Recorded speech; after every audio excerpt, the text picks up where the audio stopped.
I sang at a conference last month in Milwaukee and supported a really, really good friend of mine. She closed out the conference, but the host of the conference was doing a teaching, and she said, the body keeps score. I was like, that's real good. I think I know what she's talking about. And it just had me thinking, yeah, unforgiveness is a root.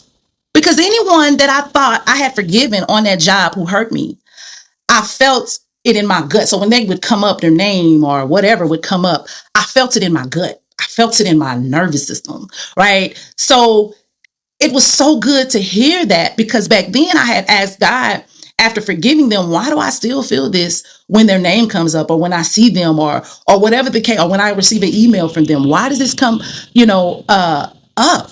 And God reminded me of the bitter root. And this is the way I forgive, y'all. And I'm gonna just share you. This is powerful. This is powerful. And I forgive this way every time, because I ain't carrying nothing that don't belong to me. Okay. So I say, Lord, I forgive them in my heart. I forgive them in my spirit, my soul, my emotions. I forgive them in my bones. I forgive them in my DNA. I forgive them in my joints. I forgive them in my blood. I forgive them in my genetic code. Lord, I forgive them. I release them into the sea of my forgiveness, because like a bitter root, because if I don't, like a bitter root, unforgiveness lives in places that we don't see.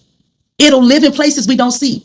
And if you don't deal with it, it'll show up in triggers, emotions, memories, how we handle our relationships, children, relatives. It'll show up in patterns, even in our expectations.